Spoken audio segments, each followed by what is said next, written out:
Allah Subhanahu wa taala atas segala limpahan nikmat, anugerah dan karunia yang telah Allah berikan kepada kita semuanya. Mudah-mudahan nikmat zahir Allah sempurnakan dengan nikmat batin, nikmat dunia Allah sempurnakan dengan nikmat akhirat, nikmat panjang umur, sehat walafiat Allah sempurnakan dengan akhir husnul khatimah. Amin ya rabbal alamin.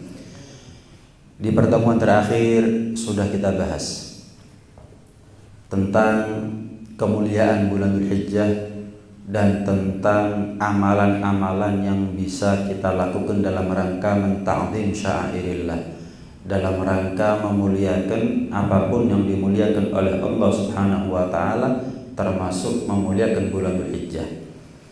Dan di antara yang kita bahas di pertemuan terakhir adalah ibadah kurban. Ma'amila ibnu Adam min amalin yawman nahar ahabba ilallah min iraqatid dima. Rasulullah sallallahu alaihi wasallam bersabda, tidak ada amal anak manusia pada tanggal 10 Dzulhijjah hari raya Idul Adha yang lebih dicintai oleh Allah Subhanahu wa taala lebih daripada tumpahnya darah, mengucurnya darah dari hewan kurban kita.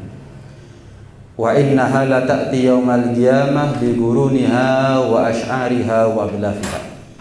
Dan kelak di hari kiamat, hewan yang kita kurbankan, yang kita sembelih, yang kita cincang-cincang, yang kita bakar jadi sate, yang kita rebus jadi gulai, nanti di hari kiamat akan kembali utuh, lengkap mulai ujung tanduk sampai ujung kaki. Untuk apa? Kanat lahu hijaban minan nar. Dalam riwayat akan menjadi pembela dia daripada api neraka, pelindung buat kita dari api neraka. Azimu dhahayakum fa innaha 'ala sirati matayakum. Dalam riwayat yang lain Rasulullah sallallahu alaihi wasallam juga bersabda, kalau kurban-kurban yang gede, karena nanti kurban tersebut akan menjadi kendaraan kita manakala kita meniti jembatan Sirat. Kembali utuh. Hewan yang kita sudah makan, yang udah nggak ada sisanya sama sekali, kembali utuh nanti. Mulai ujung tanduk sampai ujung kaki. Wa inna dam la yaga' fillah bimakanin qabla ay yaga' minal ardi. Dan darahnya sebelum tetesan pertama jatuh ke tanah, pahalanya sudah lebih dulu sampai kepada Allah Subhanahu wa taala. Fatayyibu biha nafsan. Makanya kalau kurban perintah Nabi yang ikhlas, nggak ada tujuan kecuali karena Allah. La yanalallaha luhumuha wala dima'uha walakin yanaluhu taqwa minkum. Yang sampai kepada Allah bukan darahnya, yang sampai kepada Allah bukan dagingnya, tapi yang sampai kepada Allah adalah ketakwaannya. Sekalipun kurban sapi misalkan, kurban onta kalau perlu, mungkin darahnya lebih banyak daripada kambing, tapi kalau nggak ada nilai ketakwaan yang kurban kambing asal ikhlas, itu yang sampai kepada Allah Subhanahu wa taala.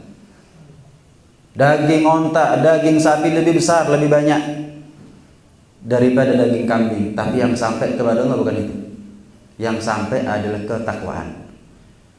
Dan tentunya ciri utama orang yang bertakwa adalah enggak ibadah kecuali karena Allah, taatnya karena Allah, ibadahnya karena Allah.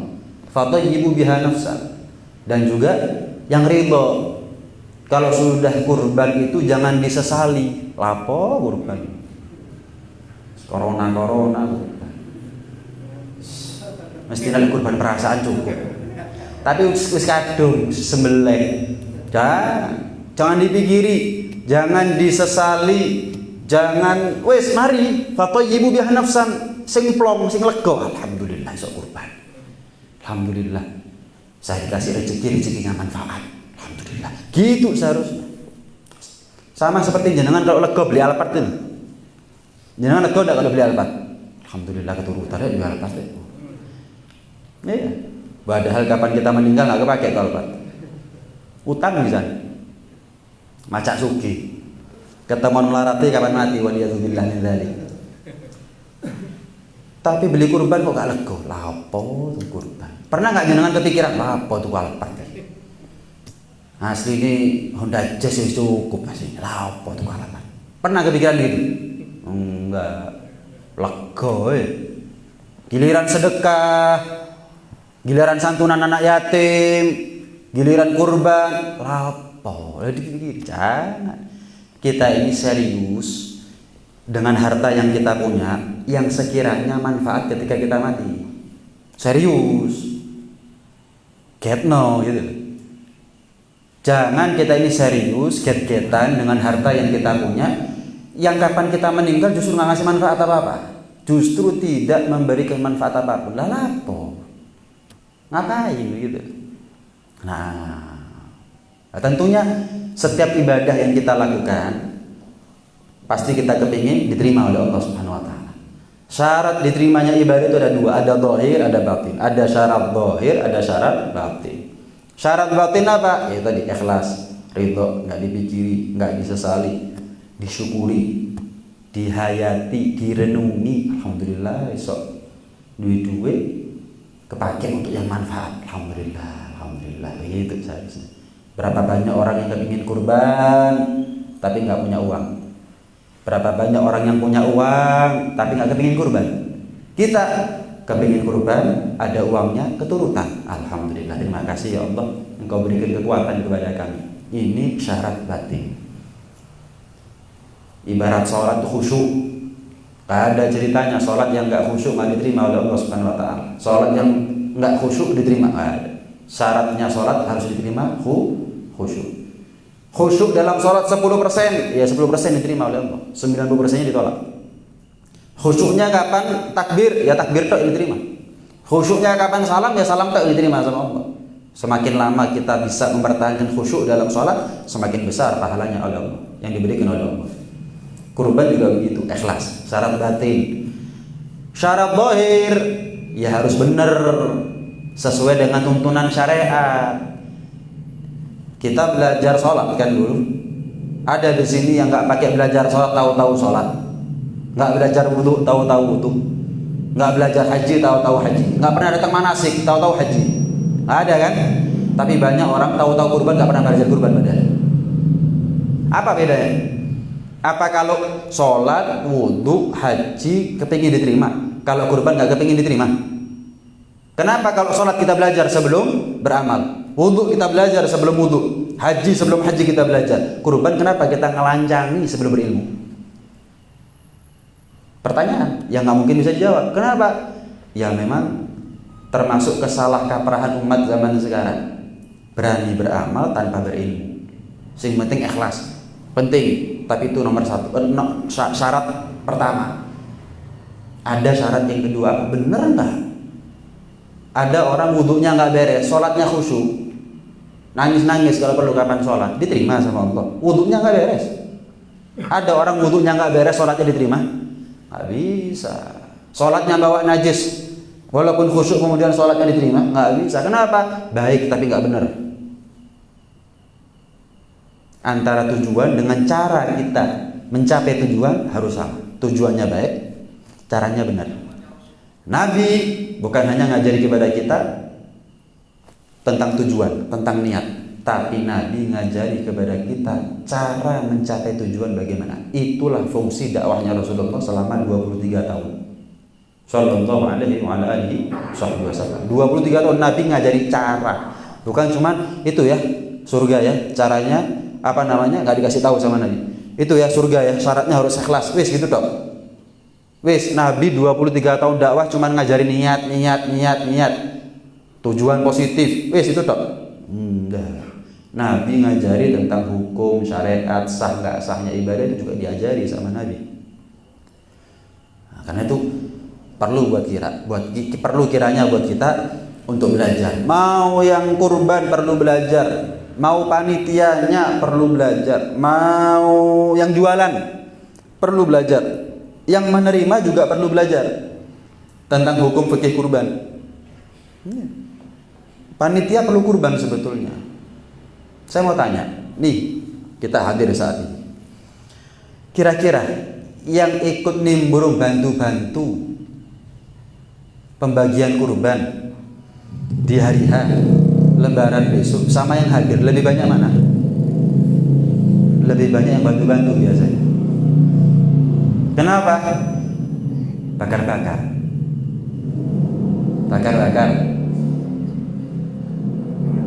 makan.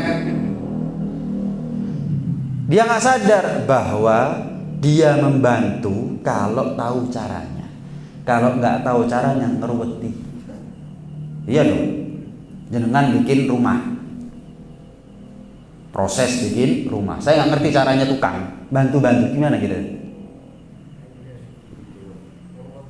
Yang sebelah sini jenengan, yang sebelah sana saya temboknya. Wah, nggak seimbang takarannya semua ya, antara semen, pasir, tanah semuanya. Wah, nggak bisa. Kalau cuman bagian absensi nggak ada masalah ketika ngewangi kurban. Tapi kalau bagi-bagi harus tahu siapa yang berhak untuk menerima, siapa yang nggak berhak untuk menerima. Kadang-kadang panitia ditanya, misalkan saya dapat jatah dari masjid A, saya tanya sama panitianya, ini kambing sunnah pak kurban wajib? Waduh, badan semerak pula. Waduh, repot ini. Kenapa? Peruntukan kurban sunnah sama kurban wajib kan berbeda. Lah kalau bagi nggak tahu ini kurban sunnah, kurban wajib, lah kok moro-moro dibagi ini apa ceritanya? Jelas ya? Pokoknya roto gitu ya? Enggak sih. Non muslim dikasih kan? Enggak. Yang mampu dari kurban wajib dikasih? Enggak. Keluar daerah boleh dikasih? Enggak. Ada pembahasan. Panitianya perlu belajar. Yang jualan juga perlu belajar. Kenapa? Enggak semua kambing, enggak semua sapi sah dijadikan kurban. Ada kriterianya. Ada berkaitan sama umur, ada yang berkaitan sama aib. Panitia perlu belajar, yang jualan perlu belajar, yang menerima juga perlu belajar. Kenapa? Kalau dia orang mampu, dia dapat jatah kurban, dia harus tanya ini kurban sunnah atau kurban wajib. Kalau kurban wajib bukan haknya saya. Lah kalau orang nggak tahu, alhamdulillah tok pokoknya dapat alhamdulillah. Waalaikumsalam, alhamdulillah. Waalaikumsalam, alhamdulillah. Semuanya kepake. Badal ada yang dari kurban wajib, ada dari kurban wajib. Nggak boleh. Nah, yang kurban juga apalagi perlu belajar. Baik. Hukum kurban. Panas. Hukum kurban itu ada kalanya sunnah kifayah. Ada kalanya sunnah kifayah. Kapan sunnah kifayah? Sunnah kifayah itu ketika anggota keluarga nggak semuanya kurban. Misal saya, istri, anak. Saya mampu kurban, istri mampu kurban punya duit, anak juga mampu kurban punya duit. Tapi di antara anggota keluarga saya yang saya nafkahi, yang kurban cuma saya tok. Maka gara-gara saya kurban gugur tuntutan kemakruhan. Kan orang kalau mampu kurban nggak kurban hukumnya makruh. Malah dalam mazhab Hanafi hukumnya wajib. Nggak kurban kapan mampu dosa. Nggak boleh masuk masjidnya Nabi, nggak boleh mendekat ke masjidnya Nabi seperti yang kita bahas di pertemuan terakhir. Mampu kurban nggak kurban, mazhab Syafi'i, mazhabnya kita makruh. Tapi gara-gara saya kurban sebagai kepala rumah tangga misalkan, maka gugur kemakruhan bagi yang lain. Saya mampu kurban, istri mampu kurban, anak mampu kurban, satu aja nggak ada yang kurban, makruh semuanya nih. Kalau mazhab Hanafi dosa kabeh. Sunnah kifayah. Sama seperti sholat jenazah itu. Sak kampung nggak ada yang sholat jenazah, cuma satu tok, gugur dosa yang lain.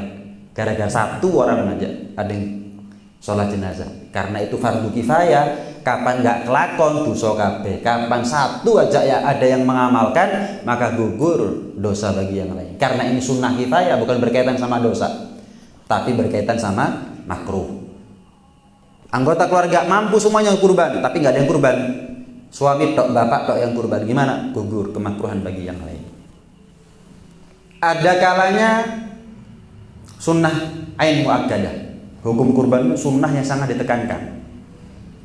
Dalam buat kita umat Nabi SAW, kurban itu hukumnya adalah sunnah. Tapi buat Rasul SAW, hukum kurban adalah wajib buat beliau. Ada beberapa amalan yang buat Nabi wajib, buat kita sunnah. Kurban, bersiwak, baca Quran, tahajud. Itu adalah contoh-contoh amalan yang buat Nabi wajib, buat kita sunnah, buat umatnya sunnah. Sunnah ain muakkadah, sunnah yang sangat ditekankan. Kenapa Nabi nggak pernah meninggalkan kurban? Setiap tahun Rasulullah selalu kurban. Sallallahu alaihi wasallam. Kapan kita ini secara individu terkena hukum sunnah muakkadah untuk kurban? Yang pertama balik, yang kedua berakal, yang ketiga kalau kita mampu. Mampu ini bukan soge seperti dikiranya kita. Saya nggak mampu, Beb. Kabeh orang kalau urusan kurban aku nggak mampu masalahnya. Ada urusannya. Dikatakan mampu itu mulai dari malam 10 Dzulhijjah, malam takbiran, sampai tanggal 13 Dzulhijjah. Malam 10, malam 11, malam 12, malam 13, malam 14. 5 malam 4 hari. 4 hari 5 malam. Kebutuhan pokok sandang pangan papan kita dan keluarga yang kita nafkahi sudah terpenuhi. Ada kelebihan harta nggak setelah itu? Ada. Berapa? 3 juta. Oh ya wis. Berarti kita terkena hukum sunnah muakkadah untuk kurban. Nggak kurban, makruh. Mampu kok. Ya kalau ada, Beb, kelebihan harta berapa? Cuman 1 juta. Wah, ya nggak cukup. Tapi kan bisa buat beli ayam, Bib, seperti yang kita bahas ya. Ya kalau ikut itu nggak ada masalah. Mazhab Ibn Abbas 3 juta belikan. Loh tapi Bib, tanggal 14 nanti makan apa, Bib, anak istri, Bib? Ini persediaan mereka selama sampai tanggal 13 ada. Tanggal 14 saya nggak tahu, nggak ada, Bib. 3 juta ini tok sudah satu-satunya sisa dari uang saya kurban. Belum tentu kok kamu hidup tanggal 14. Kalau saya dipikiri, anak istri juga belum tentu hidup sampai tanggal 14. Kalau mereka hidup sampai tanggal 14, ada rezekinya. Kalau kita hidup sampai tanggal 14 juga ada rezekinya. Wis gak usah dipikiri. 3 juta tok iki kurban tanggal 14 mangan opo? Loh, hidup kok yakin makan? Ya kalau nggak yakin hidup sampai tanggal 12, kenapa mikirin makannya? Seharusnya gimana? Kurban tanggal 14 ada rezekinya sendiri. Lan tamuta nafsun hatta tastakmila rizqaha. Nggak ada satu nyawa melayang kecuali sudah sempurna rezekinya. Nggak ada manusia mati kecuali sudah sempurna rezekinya. Nggak ada ceritanya orang hidup tapi rezekinya entek. Nggak ada. Kelaparan tapi nggak mati-mati. Rezekinya habis tapi orangnya masih hidup. Nggak ada. Orang itu mati tapi rezekinya masih sisa. Nggak ada sudah. Antara ajal sama rezeki bareng. Mati, rezeki nintek ya mati, selesai. Jadi selagi kita hidup sampai tanggal 14 itu tandanya kalau kita masih punya rezeki. Anak istri juga gitu, keluarga. Keluarga untuk kurban, mampu itu namanya. Jadi tidak menutup kemungkinan kita ini semuanya mampu sebetulnya kurban. Kalau dalam mazhab Hanafi dosa kalau kita nggak kurban. Dalam mazhab Syafi'i makruh. Ada kalanya hukum kurban wajib. Kapan? Kalau dinadari. Dinadari. Demi Allah, kalau saya sembuh dari sakit saya kurban. Sembuh wajib kurban. Kenapa? Nazar, sumpah pakai namanya Allah. Apa cuman gara-gara itu tok, Bib? Kurban itu menjadi wajib hanya gara-gara nazar? Enggak. Ada juga yang namanya bil ja'li. Ucapan. Karena sebab ucapan. Contoh, saya mengatakan ini kambing kurban saya, itu jadi wajib. Kurbannya jadi kurban wajib. Ingat, kalau kurban wajib kita nggak boleh makan, keluarga nggak boleh makan. 100% miliknya fakir miskin. Orang mampu nggak boleh kita kasih hadiah. Nggak boleh kita kasih jatah bagian dari kurban wajib tersebut. Ini kurban, ini kambing kurbannya saya, jadi wajib. Misal saya beli kambing di tengah jalan, ada yang tanya, buat kurban Habib? Iya, ini kambing kurbannya saya, Yusuf. Oh, jadi wajib. Itu jadi wajib. Tapi ada pendapat kalau dalam rangka menjawab pertanyaan orang, itu kurban Habib? Iya, ini nanti kurban saya tanggal 10 saya sembelih, maka ini jadi wajib. Ada pendapat yang mengatakan enggak. kalau dalam rangka menjawab pertanyaan. Tapi kalau nggak ada angin, nggak ada hujan, saya mengatakan ini kambing kurbannya saya, itu ikror namanya. Kalau ikror jadi wajib. Ikrar, ini kambing kurbannya saya, itu semisal dengan nadar, cuman nadar lebih kuat. Kenapa? Sumpah soalnya nadar. Kalau ini nggak pakai sumpah, nggak bawa namanya Allah, ini kambing kurban saya, itu tok. Dihukumi sama dengan nadar, wajib. Kemudian cara biar kita nggak terkena hukum wajib gimana? Ada, misal saya bawa kambing, ada yang tanya, kambing Bib, iya saya sembelih tanggal 10. Bukan ini jadi kurban, enggak.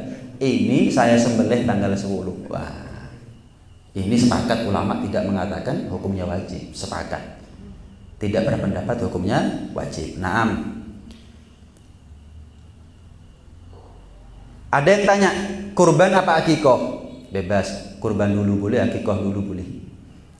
Kurban sama akikoh itu lebih afdol kurban, karena ada yang berpendapat wajib. Kalau akikoh tidak ada yang berpendapat wajib. Kurban lebih afdol dari akikoh. Tapi orang kalau mau akikoh nggak nunggu kurban, orang mau kurban nggak nunggu akikoh. Jenengan kalau belum pernah akikoh kurban, jenengan kalau belum pernah kurban akikoh, gitu. Cuman karena ini momennya momen kurban, ya kurban. Jangan bingung akikoh. Akikoh nggak ada waktunya. Sepanjang tahun kan nggak ada masalah. Kalau kurban ya tanggal bulan Dzulhijjah tok sudah. 10, 11, 12, 13. Wis. Di luar itu nggak ada kurban. Kalau akikoh kapanpun bebas. Makanya saya heran kalau saya ini sering dapat undangan bulan Dzulhijjah akikoh. Loh kok akikoh? Enggak, Bib, saya pernah kurban. Oh ya nggak apa-apa gitu. Tapi kalau nggak pernah kurban, akikoh apa kurban dulu kan? Kenapa? Ada pendapat mengatakan wajib, walaupun nggak ada masalah sih. Kalau dia belum pernah kurban, akikoh duluan, nggak ada masalah. Nah, bahkan menurut Al-Imam Ar-Ramli, kalau kita mampu beli satu kambing, kita niatkan kurban dan akikoh sekaligus. Menurut Al-Imam Ar-Ramli boleh, dapat pahala dua-duanya. Gugur kurbannya, gugur akikohnya. Paham ya? Tapi Ibn Hajar, ulama lain berpendapat nggak bisa. Ya kurban dewi, akikoh dewi. Wis intinya selama jenengan merasa mampu kok setahun sekali beli kambing, sekarang waktunya kurban. Nabung lagi, nggak tahu 3 bulan, 6 bulan lagi ada uang, ada rezeki, beli kurban, beli kambing untuk akikoh, begitu. Selagi kita mampu sendiri-sendiri kan. Kalau memang kita ini untung-untungan, Beb. Ini saya setiap tahun gagal ini nabung, ini untung-untungan, ya nggak apa-apa lah. Kita ikut pendapatnya Al-Imam Ramli. Pendapat Al-Imam Ramli juga pendapat yang muktamad, pendapat yang kuat dalam mazhab Syafi'i. Pendapat yang kuat dalam mazhab Syafi'i. Niat kurban, niatnya kurban itu tergantung status kurbannya. Kalau kurbannya wajib, kurban wajib karena nazar. Kurban wajib karena nazar. Demi Allah, kalau saya sembuh dari sakit saya kurban, sembuh, wajib kurban. Maka niatnya hukumnya sunnah. Kalau kurbannya hukumnya wajib, status kurbannya wajib, maka niatnya hukumnya sunnah. Kenapa? Nazar lebih kuat daripada niat. Nazar kan sumpah, niat kan nggak pakai sumpah, nggak bawa-bawa namanya Allah. Maka karena nazar lebih kuat daripada niat, hukum niatnya sunnah. Lebih afdal diniati lagi. Walaupun gak diniati ya nggak apa-apa, karena sudah nazar. Beda halnya kalau kurban kita menjadi wajib tapi bukan karena nazar. Seperti apa tadi itu? Saya jadikan kambing ini jadi kurban, kan jadi wajib ikut pendapat yang muktamad. Seperti yang kita bahas tadi, maka ini tetap niatnya sunnah, niatnya wajib. Tetap niatnya wajib. Kenapa? Kan bukan nazar. Berarti tidak lebih kuat daripada niat. Karena tidak lebih kuat daripada niat, ya niatnya wajib. Karena nazar lebih kuat daripada niat, niatnya nggak wajib alias sunnah. Itu kalau status kurbannya wajib. Kalau status kurbannya kita sunnah, maka niatnya wajib. Status kurbannya sunnah, niatnya wajib. Kapan Bib niat Bib? Ketika beli diniati sekaligus boleh. Ketika pasrah ke panitia diniati boleh. Ketika nyembelih diniati boleh. Terakhir pokoknya ketika nyembelih itu waktu terakhir untuk diniati.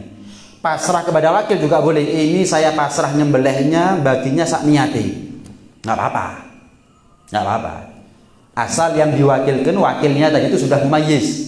Walaupun belum balik tapi asal sudah masuk usia tamyiz. Walaupun wakilnya itu yang kita pasrahkan kepada dia, ini saya titip pasrah kambing kurban, bagi nyembelih sak niati. Walaupun yang nyembelih ternyata bukan dia, nggak apa-apa. Nggak harus dia juga yang nyembelih. Misal saya titip kambing ke Mas Kris. Mas Kris ini kambing, pasrah ke jenengan sebagai wakilnya saya untuk meniati nyembelih bagi. Apa yang niati nyembelih bagi harus Mas Kris? Enggak, panitia lain boleh. Tapi dengan cara sebagaimana saya pasrah kepada panjenengan Mas Kris juga boleh mewakilkan kepada orang lain. Jadi enggak harus Mas Kris. Tapi Mas Kris sebagai delegasi dari sekian banyak panitia yang terlibat, dia juga dipasrai oleh yang kurban untuk memindah tangankan, memindah kuasakan niat proses penyembelihan dan pembagian. Lah kalau Mas Kris sendiri gak repot, nggak mungkin, nggak mungkin. Nah, hukum menghadiahkan pahala, menghadiahkan pahalanya. Saya beli kambing atas namanya, atas nama saya. Mas Kris ini kambing kurban. Atas nama siapa, Bib? Saya, Fahmi Asghar. Tulis. Terus saya berdoa, ya Allah, sebagaimana Engkau berikan pahalanya kepada saya, jika kurban ini Engkau terima, ya Allah, berikan pahalanya kepada fulan. Banyak yang saya sebut. Boleh nggak? Boleh. Boleh. Hanya saja ada pendapat ulama yang mengatakan boleh untuk mayit. Kalau orang hidup nggak bisa. Boleh dihadiahkan pahalanya kepada yang sudah meninggal. Kalau yang masih hidup nggak bisa. Tapi ada pendapat mau masih hidup, sudah meninggal, sama boleh. Mengatasnamakan, menghadiahkan pahalanya. Beda hukumnya sama mengatasnamakan kurban untuk orang lain. Kalau tadi kan atas namanya saya, hadiahnya saya bagi-bagi. Kalau ini mengatasnamakan, enggak, saya beli kambing yang beli saya. Cuman saya atasnamakan bukan untuk saya. Kalau nggak dapat izin, misal saya beli kambing, saya atasnamakan Pak Zen misalnya. Kalau saya nggak dapat izin dari Pak Zen, saya nggak boleh. Saya harus telepon dulu sama Pak Zen. Pak Zen, alhamdulillah saya dapat rezeki. Saya kurban juga sudah pernah. Misal jenengan belum pernah kurban, ini ada rezeki hadiah buat jenengan. Kurbannya dari saya, tapi atas namanya jenengan. Terima kasih, boleh. Kenapa? Dapat izin. Contoh Pak Zen. Kok ditenani? Di telepon nak soro. Alhamdulillah. Nah, atas nama Pak Zen. Kalau dapat izin boleh. Gimana kalau saya mengatasnamakan orang sudah meninggal? Kalau tadi kan contoh yang masih hidup, ini enggak, atas namanya orang sudah meninggal. Kalau saya pernah dapat wasiat dulu ketika hidup, ya nggak apa-apa. Misal saya punya kakek, dulu ketika hidup saya ingat, Fahmi, kapan kamu punya rezeki ya, kamu bisa beli kurban, sudah pernah kurban, cok lali. Iya, kakek juga, kakek belum pernah kurban, Fahmi, boleh duit soro zaman kakek dulu, gak gampang sekali. Wah, hasil kalau kamu mampu, jangan lupa sama kakek ya. Meninggal kakek, singkat cerita, alhamdulillah saya ada rezeki. Ingat, saya atasnamakan kakek yang sudah meninggal ini, boleh. Kenapa? Pernah dapat wasiat. Karena itu sepatutnya buat kita selagi masih hidup nulis wasiat. Apa itu? Menghajikan, mengorbankan. Sehingga siapapun yang diantara keluarga kita yang mampu, karena sudah dapat wasiat nggak ada masalah. Tapi ada pendapat juga, walaupun nggak dapat wasiat nggak apa. Kenapa? Karena sama hukumnya dengan sedekah. Kurban ini kan fungsinya sama dengan sedekah. Saya sedekah, saya atasnamakan sedekah ini kepada kakek yang sudah meninggal. Walaupun kakek dulu ketika hidup sama saya nggak pernah wasiat sedekah ya atas nama saya, nggak pernah. Boleh, sedekah kan boleh atas nama kakek yang sudah meninggal. Kurban karena semakna, sefungsi dengan kurban yang nggak apa-apa. Walaupun pendapat muktamad yang mengatakan bahwa harus ada wasiat dulu. Beda halnya kalau saya mengatasnamakan keluarga yang saya nafkahi. Misal istri, alhamdulillah tahun ini saya dapat rezeki. Wis, saya sudah pernah kurban. Saya tanya sama istri, kamu pernah kurban? Belum pernah. Wis. Saya kurban atas nama dia. Saya kurban, saya atas namakan dia. Walaupun nggak dapat izin daripada istri, artinya saya nggak minta izin kepada istri boleh. Walaupun saya nggak minta izin kepada istri, boleh, nggak ada masalah. Pokoknya tahu-tahu diem-diem saya kurban, saya atas namakan istri. Lain kalau saya mengatasnamakan kurban kepada orang yang bukan anggota keluarga yang saya nafkahi, ya saya harus izin seperti Pak Zain tadi itu. Kalau istri kan saya nafkahi, nggak perlu izin, nggak apa-apa. Diem-dieman kurban atas nama istri boleh, nggak ada masalah. Jadi beda hukumnya antara mengatasnamakan kurban sama menghadiahkan pahalanya kurban, itu beda. Nah, kriteria hewan umur ini yang pertama. Sapi 2 tahun, 24 bulan lewat, walaupun sehari, nggak boleh kurang. 24 bulan kurang sehari nggak bisa. 24 bulan walaupun lebih sehari cukup. Sapi. Kalau kambing tergantung kambing gibas apa kambing kacangan, kambing biasa. Kalau kambing gibas, domba setahun lebih, 12 bulan lewat. Boleh nggak kurang dari setahun, Beb? Boleh, asal nggak kurang dari 6 bulan. Boleh asal nggak kurang dari 6 bulan dan sudah poel. Saya ulangi, kalau domba setahun lewat, 12 bulan lewat. Boleh kurang dari setahun asal nggak kurang dari 6 bulan, nggak terlalu kecil, 6 bulan lewat. Walaupun belum genap 1 tahun, tapi sudah poel. Kalau sudah cukup umur setahun lewat, nggak usah tanya poel apa nggak poel. Orang sekarang kan nggak, didik poel. Yang jualan juga begitu, belum ditanya umur, kius poel. Ini loh, poel itu nomor 2, umur dulu. Apa sing dodol kok bingung poel? Saking bingung padahal tutuk untune, cekno poel. Kenapa? Ini makanya saya bilang, yang kurban perlu belajar, yang jualan juga perlu belajar. Bukan terus kita pergi ke pasar kambing atau sapi, poel lah misalnya. Belum tanya umur sudah tanya poel. Umurnya berapa ini? Domba misalkan ya, setahun. Wis poel apa durung? Durung. Wah, kasih itu. Padahal cukup padahal. Cukup umur itu, sudah cukup. Setahun lewat kok. Kalau berapa umurnya ini? Oh, 8 bulan. Waduh, domba ini ya, domba yang kita bahas. Waduh, wis poel apa durung? Nah, ini tepat. Oh, sudah poel. Oh, cukup. Tak tuku. Saya beli untuk kurban. Loh, umurnya belum setahun. Wis poel. Loh, kok iso? Ngaji ngerti. Hari. Umurnya berapa? Setahun lewat. Oh, mana tak beli? Tapi durung poel. Oh, cukup. Lu jarine sapa? Ngaji Senin keloro sampai Senin papat. Selesai. Oh, jarine sapa? Ulama banyak ini. Ini saya rangkum ini. Biar enggak ada yang terlewat pembahasannya. Nah, itu kalau kambing domba. Kalau kambing biasa, apapun jenisnya, etawa kayak kambing apapun sudah, kambing Jawa, kambing etawa, umur 24 bulan lewat, 2 tahun lewat, nggak ada urusan poel nggak poel. Kalau gibas masih diperhitungkan poel nggak poel. Kalau kambing biasa tidak diperhitungkan poel nggak poel, pupak nggak pupak. Kalau kurang dari 24 bulan walaupun kurang sehari nggak cukup. Ini 1,5 tahun tapi sudah poel, nggak bisa. Urusan poel itu dipertimbangkan ketika urusan gibas. Wis, titik. Makanya saya bilang sekali, yang kurban perlu belajar, yang jualan perlu belajar. Dan nggak boleh bagi yang kurban membeli hewan hanya ngandalkan kabar daripada yang jualan. Ini umurnya berapa? Terus kita percaya, begitu aja nggak boleh, kecuali kalau hewan tadi itu lahir di tangan yang jualan. Kan banyak musiman masalahnya, kulaan kan, atau kerjasama lah. Saya punya lahan, ada orang dari desa, saya kasih kesempatan, ayo taruh di tempatnya saya bagi hasil. Ketepaan yang ditanyai saya, ini umurnya berapa, Pip? 2 tahun. Cukup, ini cukup.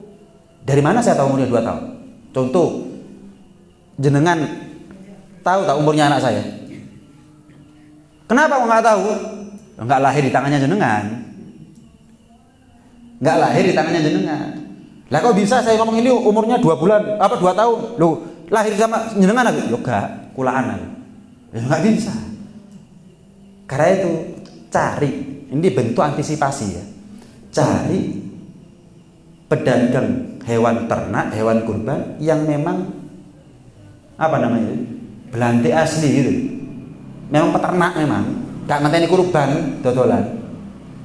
Saking kurban lari ke kota semuanya untuk jemput bola. Jadi kalau kita tanya umurnya berapa 2 tahun, loh kok semerap jenengan? Oh iya, lahir di tangannya saya tahu. Nggak usah tanya akte ya. Akte ini di rumah sakit mana?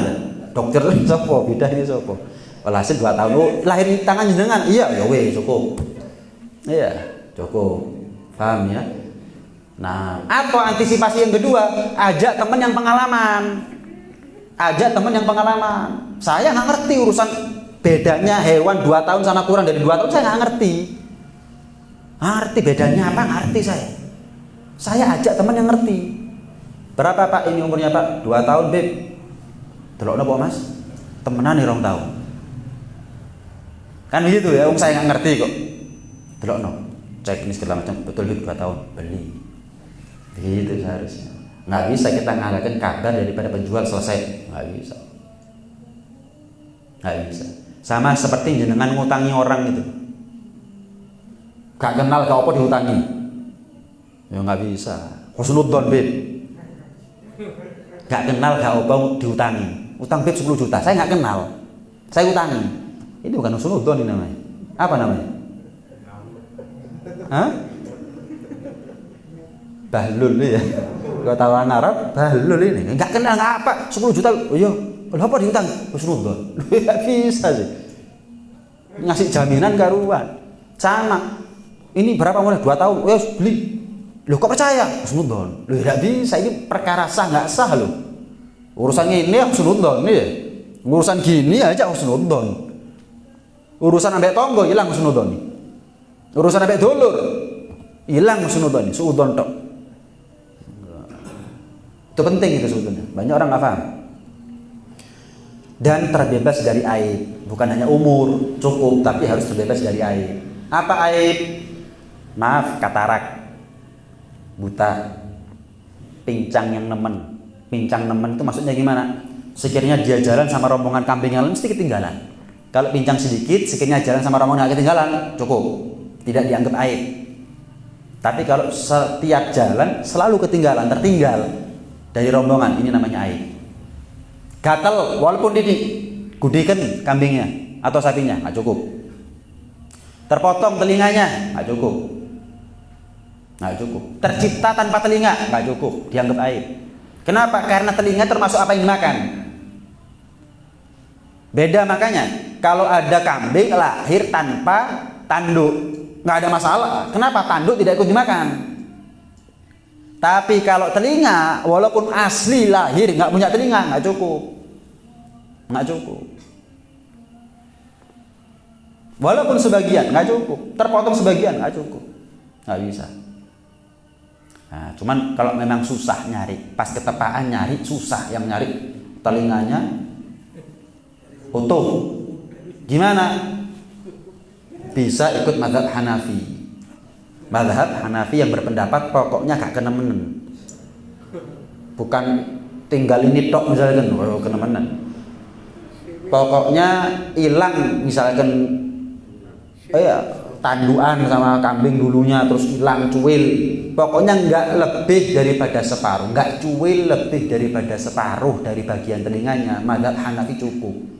Lek keakean, kebanyakan nggak cukup sekalipun mazhab Hanafi. Cuman ingat yang perlu digarisbawahi, kalau kita ikut mazhab Hanafi dalam urusan ini, jangan disembelih hewan kurbannya lebih daripada tanggal 12. Karena dalam mazhab Hanafi, begitu juga mazhab yang lain, waktu penyembelihan itu maksimal sampai tanggal 12 sebelum maghrib. Tanggal 13 tidak termasuk waktu penyembelihan dalam mazhab selain mazhab Syafi'i. Cuman mazhab Syafi'i yang berpendapat tanggal 13 termasuk waktu penyembelihan. Jadi kalau kita waduh soro nyari kambing yang telinganya utuh, wis ikut mazhab Hanafi, jangan sampai disembelih tanggal 13. Kalau disembelih tanggal 13 nggak sah mazhab Mas Syafi'i, nggak sah mazhab Hanafi akhirnya. Syafi'i kenapa kok nggak sah? Telinganya cuil. Hanafi kenapa kok nggak sah? Disembelih tanggal 13. Nggak sah dua-duanya. Ini yang namanya talfik, mempermainkan mazhab. Mempermainkan mazhab. Nah, hamil itu termasuk aib. Pendapat yang utama. Walaupun gara-gara hamil nggak tambah kurus kok. Gara-gara hamil nggak tambah kurus. Pendapat utama tetap yang namanya hamil walaupun nggak garai kurus tetap dikatakan aib. Hanya saja Syekh Abu Makhramah berpendapat selama hamil itu tidak membuat kambingnya kurus atau sapinya tambah kurus, cukup. Berarti bukan aib. Hamil nggak tambah kurus, malah tambah gemuk misalnya, bukan aib berarti. Abu Makhramah. Adapun pendapat Mu'tamad, Ibn Hajar berpendapat tetap hamil itu adalah aib, titik. Gibas sama kambing kacangan lebih afdal gibas. Laki jantan sama betina lebih afdal jantan. Loh, tapi lebih mahal betina, Beb. Iya, lebih afdal jantan. Bukan urusan mahal. Dari segi daging lebih enak jantan. Hanya saja kalau kambing betina itu lebih mudah masaknya karena lebih lembut. Jadi gampang empuk. Di kitab disebut begitu dan ternyata pengalaman orang juga mengatakan begitu. Kalau enak kambing jantan, daging jantan, tapi kalau daging betina itu nggak seberapa enak sebagaimana enaknya daging jantan. Kambing jantan cuman lebih empuk, lebih cepat godoknya itu nggak suwe, nggak lama. Saya punya uang 3 juta, beli kambing 1 bisa, urunan sapi bisa, urunan sapi bisa. Yang mana aja afdal? 1 kambing daripada urunan sapi. Pertama ini ya, pendapat yang utama. Saya punya uang 21 juta, beli 7 kambing bisa, beli 1 sapi juga bisa. Mana yang lebih afdal? 7 kambing lebih afdal daripada 1 sapi. Jadi nggak ada judulnya sapi lebih afdal daripada kambing. Kecuali kalau saya punya uang 21 juta belinya 1 kambing. Jelas ya? Medit. Nah, ini sapi lebih afdal. 21 juta, ngetokno 3 juta tok. Nah, ini lebih afdal sapi daripada 1 kambing. Jelas 1 sapi sama 1 kambing ya jelas afdal sapi. Cuman kalau 1 sapi sama 7 kambing lebih afdal. Kenapa? Kalau sapi nyembelih sekali selesai. Kalau ini berapa kali nyembelih? 7 kali. Dan darah yang mengucur lebih banyak daripada 1 sapi. Loh tapi Bib, 1 sapi dagingnya lebih banyak daripada 7 kambing. Iya. Yeah. Tapi daging kambing lebih sehat daripada daging sapi. Ayo, ngasih yang banyak tapi kurang sehat apa ngasih sedikit yang penting sehat? Sedikit yang penting sehat. Orang salah paham, dipikir si penting akeh. Salah sih, syariat bukan penting yang paling banyak. Yang paling sehat yang mana? Anda boleh tanya dokter hewan. Kambing sama sapi daging yang mana lebih afdal? Kambing. Walaupun kadang-kadang orang saya nggak kuat kalau kambing, Bib. Oh ya. Mulai ngamuk tok saya kalau sudah kena digawe kambing ini. Ngeluh, gak hilang-hilang. Nah, tapi yang jelas tidak berubah hukum. Yang jelas tidak berubah hukum, tetap kambing lebih afdal daripada 7 kambing lebih afdal daripada 1 sapi. Itu. Nah, sampai di sini ada yang mau tanya mungkin. J. Kadang-kadang yang berkorban tuh diniati pada hari apa? Ini nggak boleh motong-motong kuku. Iya. Apa betul begitu? Iya. J. Masalah motong kuku, motong rambut, motong bulu yang ada pada tubuh kita. Kalau jenengan ada niatan kurban, paham ya? Walaupun belum beli kambingnya, cuman saya tahun ini mau kurban, maka mulai dari tanggal 1 Dzulhijjah sampai kurban jenengan disembelih, bukan sampai lebaran, sampai kurban jenengan disembelih. Kalau kurban jenengan disembelih tanggal 12 ya sampai tanggal 12. Kalau tanggal 13 ya sampai tanggal 13. Mulai dari tanggal 1 sampai kurban jenengan disembelih jangan potong kuku, jangan potong rambut dan bulu-bulu yang lain. Jangan gitu. Makruh. Ya, sunnahnya bukan haram ya. Bukan haram tapi makruh. Bukan wajib, tapi sunnah. Lah kalau ternyata saya kadung, Bib. Misal kemarin saya kadung potong kuku, Bib. Sekarang dapat rezeki, akhirnya saya mau kurban. Ayo apa, Bib? Kadung mau diapakan lagi? Enggak ada masalah sudah. Enggak ada masalah. Saya niat kurban di 3 bulan yang lalu, Bib. Bahkan saya beli kambingnya dari 3 bulan yang lalu. Apa mau dari 3 bulan, Bib? Ya enggak. Ya mampu ya. Tapi bukan. Mulai tanggal 1. Walaupun belum beli kambing. Mulai tanggal 1. Walaupun beli kambingnya sudah sebelum itu, tetap mulai tanggal 1. Sampai kapan? Bukan sampai lebaran. Kadang-kadang orang salah paham, serioyo. Sekalipun Jumatan kan sunnah ya kita potong kuku ya. Tetap jangan potong kuku dulu. Sekalipun Jumatan, sekalipun lebaran. Wis, jangan potong kuku. Sembelih kambingnya kita baru. Loh, Bib, saya nyembelih 7, Bib, kambing. Nyembelih kambing 7. Apa nunggu 7 semuanya, Bib? Selesai baru saya potong kuku. 1 aja sudah cukup. Gugur sudah. Walaupun kambing kedua, 3, 4, 5, 6, 7 besok sekarang potong kuku nggak ada masalah. Nah, monggo. Orangnya berkurban kambing, kemudian di kebanyakan keumumannya itu mendapat paha. Kemudian pahanya itu tertukar dengan kambingnya orang lain. Atau tidak, memang tidak dinomori apa boleh kita memakan pahanya kambingnya orang lain.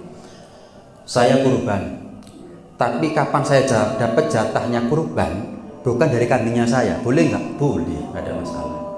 Kecuali kalau saya menekankan kepada panjenengan. Kan saya milih kurban, milih yang terbaik.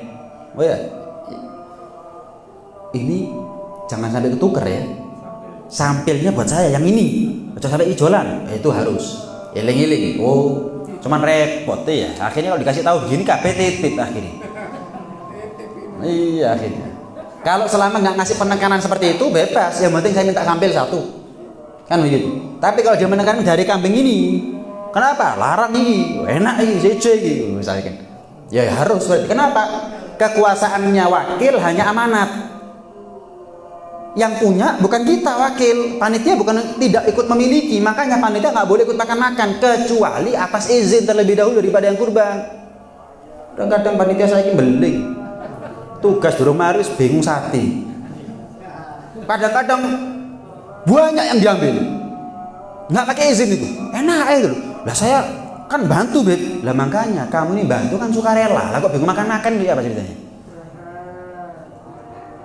Boleh, cuman izin. Misal saya titip kurban, nih, Beb, ini 1 kilonya buat panitia ya. Setiap kambing 1 kilo, kalau sapi 2 kilo misal. Boleh, nggak ada masalah. Tapi ya izin. Kenapa? Kita ini kuasanya kuasa amanat titipan, bukan kuasa memiliki. Saya pasrah kambing kepada Mas Kris, tetap tuh kambingnya saya. Makanya kalau saya bilang sama Mas Kris sampilnya ini ya, kambing ini jangan bukan kambing yang lain. Itu kembalikan ke saya sampilnya tok 1. Yang lainnya bagikan. Wajib Mas Kris nyisakan sampilnya dari kambing itu untuk saya. Empekku kok. Dan nggak boleh bagi Mas Kris tanpa izin saya ngambil dari kurban tersebut. Nggak boleh kecuali dapat izin. Nah, biasanya di sini nih kita kurban atas nama keluarga bulan ini. Terus itu yang pertama. Terus yang kedua, kita ini banyak ini para sahib ini untuk kita kasih kurban. Apakah di kurban itu bagaimana? Iya. Pertama, saya kurban. Terus di atas namakan keluarga. Di atas namakan ya, bukan dihadiahkan pahalanya. Di atas namakan. Pokoknya kalau kambing ya nggak bisa kecuali hanya untuk 1 orang. Kalau sapi sama onta maksimal 7 orang. Itu pengatasnamaan. Tapi kalau atas nama 1 orang atau maksimal 7 orang kalau sapi onta, tapi pahalanya diniatkan untuk banyak, masih hidup.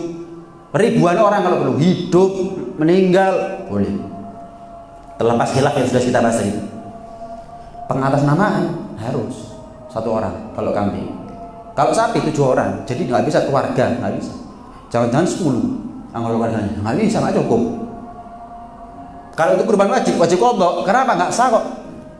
Wajib qodok, disembelih. Kok 10 orang ternyata nggak cukup, harus beli lagi. Nah kalau nggak mampu Beb, jadi utang. Kapan mampu harus beli sapi lagi. Nggak bisa. Di atas namakan keluarga nggak bisa. Keluarga berapa anggota gitu? Kambing nggak bisa. Nggak bisa. Jelas ya. Satu orang aja cukup. Lah keluarga saya juga kepingin dapat pahalanya Beb. Niatkan kalau meninggal atau bahkan masih hidup juga boleh. Kalau keluarga yang kita nafkahi, anak istri juga kepingin dapat pahalanya. Imam Romli berpendapat atas namanya kita, anak istri dapat pahalanya kok. Seperti yang kita bahas tadi, boleh, nggak ada masalah. Makanya belajar ngerti enak gitu loh. Gak bingung, gak karpe dewe. Pokoknya atas nama keluarga, ya nggak bisa. Ada batasnya kok. Lah itu Bib, Nabi Muhammad atas nama umat Nabi Muhammad. Nah kita ini Nabi. Ada yang memang khususiyah Nabi Muhammad. Jadi beliau itu mengorbankan, berkurban di atas namakan beliau, tapi pahalanya untuk kita. Jadi bukan atas namanya, bukan atas namanya miliaran umat Nabi Muhammad ini 1 kambing 2 kambing dulu zamannya Nabi, nggak bisa.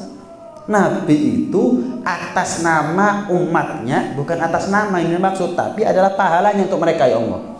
Ini tanda bukti bahwa nggak ada kurban lebih afdol, yang lebih gede pahalanya lebih daripada kurbannya Nabi SAW. Walaupun kita kurban onta yang paling mahal sekarang, tetap nggak ngalahkan pahalanya Nabi ini. Kenapa? Untuk umatnya dibagi-bagi pahalanya itu nggak habis. Dapat semuanya itu semua. Dapat itu semuanya. Nah, itu pertanyaan pertama. Untuk sayyid-sayyid, habaib, ada yang nggak mampu dikasih, gimana? Kalau sifatnya hadiah nggak apa-apa. Tapi kalau sifatnya sedekah jangan. Keluarga Nabi Muhammad tidak diperkenankan menerima sedekah, tapi menerima hadiah. Jelas ya? Duh, nggak mampu masa dikasih hadiah? Nggak apa-apa.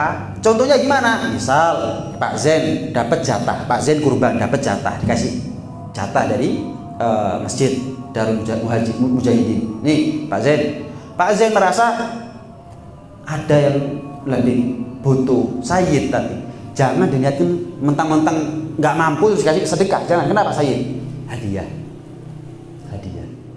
Apalagi kalau sayyidnya tidak tergolong fakir miskin, ya jelas bukan sedekah. Sedekah itu untuk fakir miskin. Lah kalau bukan tergolong fakir miskin pasti hadiah namanya. Boleh ngasih kepada sayyid yang fakir, yang miskin, tapi jangan diatasnamakan sedekah, diatasnamakan hadiah. Begitu. Sedekah nggak boleh. Sama seperti zakat. Sayyid habaib yang tidak mampu tidak boleh menerima zakat. Tidak diperkenankan menerima zakat. Walaupun ada khilaf di situ, tapi ini pendapat yang muktamad. Nah, kalau diberikan kepada orang Kristen gitu. Iya, non muslim tidak berhak menerima zakat. Tidak berhak menerima zakat, tidak berhak. Kurban juga nggak berhak. Gak enak tokno duitmu. Cok kurbani wong mbok korbano. Kasih, ngetokno duit 50.000 beli ke pasar, daging kekno. Ayo. Gak enak tapi yang dikorbankan punya orang, enak ya loh. Enak gitu loh. Saya nggak enak Beb. Nggak enak itu bondo gitu loh. Nggak enak tapi pakai kurbannya orang. Nggak boleh. Kurban itu diyafatullah, jamuannya Allah. Nah, jamuannya Allah prioritas adalah muslimin. Jangan sampai kita ngasih non muslim, jatahnya muslimin jadi berkurang, apalagi sampai nggak dapat.